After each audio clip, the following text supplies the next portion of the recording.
সাধু সঙ্গ সেই সাধু সঙ্গ হলে পারে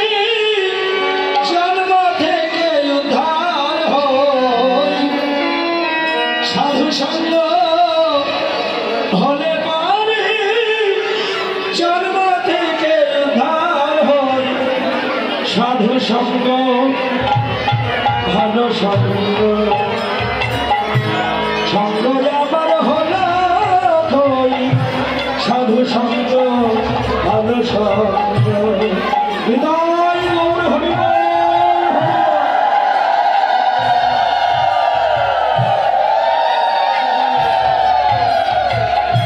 সাধু সঙ্গ ভালো সঙ্গ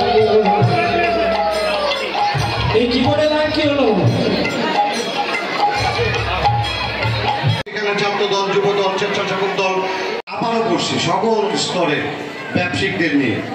এবং উভয় সাহস জুগিয়েছি যে আমরা আছি প্রয়োজনে শহর একটু বড় শহর আমরা আশেপাশেই থাকি আসতে হয়তো 2-3 মিনিট লাগবে আপনারা আমাদেরকে সাথে সাথে কল করবেন যদি আপনারা দোকান খোলেন কিন্তু আমাদের এই সাহসে হিন্দু ভাইরা কিন্তু দোকানপাট খোলা শুরু করছিল বিশেষ করে আমাদের মাছ থেকে চলে গিয়েছেন তাজুল ইসলাম আজও একসময় সত্যি উপজেলা ব্যবসায়ী সদস্য ছিলেন আমাদের মাছ থেকে চলে গেছে আমি যে ইউনিয়নের বাসিন্দা সেই ইউনিয়নের সাবেক চেয়ারম্যান এসদের সরকারের সাবেক ভিপি নেশা মোহাম্মদ রাজু এই যে দেখছেন সব চিন্তা লাশ এদের শরীরে কিছু নেই আমি কারাগারে ছিলাম মাহবুবুর পলাশ আমি পলাশ আমার সামনের বিল্ডিংয়ে ছিল আমি বন্ধুরা ছিল আমি ছিলাম কি যে নিদারুণ কষ্ট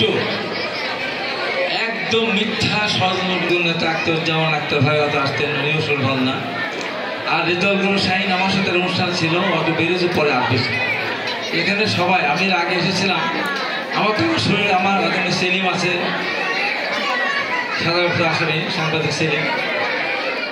আমার শরীরের জোর তখন এত ছিল না তখন আমার এই ভাইরা তখন কারাভ্যন্তরীণ ছিল তারপরও আমি কিন্তু ওখানে দাঁড়িয়ে বক্তব্য দিয়ে গিয়েছিলাম আমি দুর্গাপূজাতে এসেছিলাম ৬১ আটঘরিয়ার ৫৫টি পূজা মণ্ডপ ছিল আমি ৫৩তে নিজে সশরীরে গেছি ২টা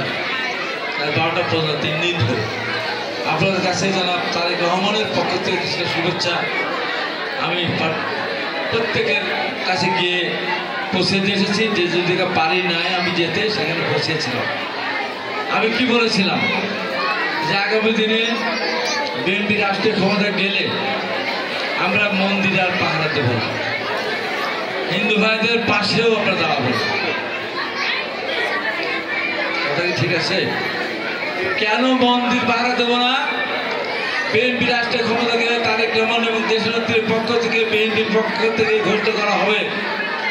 কোন হিন্দু সম্প্রদায়ের মন্দির যদি কেউ হাত দেয় তার হাত ভেঙে ফেলা হবে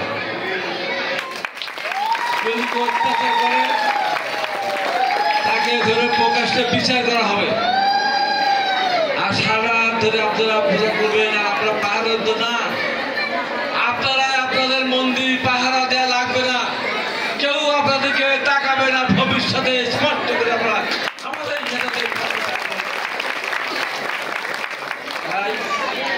আমি এর আগে 2 বার এসেছিলাম আপনাদের অনুষ্ঠানগুলি আমার ভালো লেগেছিল যেহেতু ব্যস্ততা থাকে আজকেও পথনাট্য হচ্ছে আমি কথা এসেছি সেখানে আমি যাব আর আমাদের সাংবাদিক ভাইদের কাছ থেকে তাকে তুলে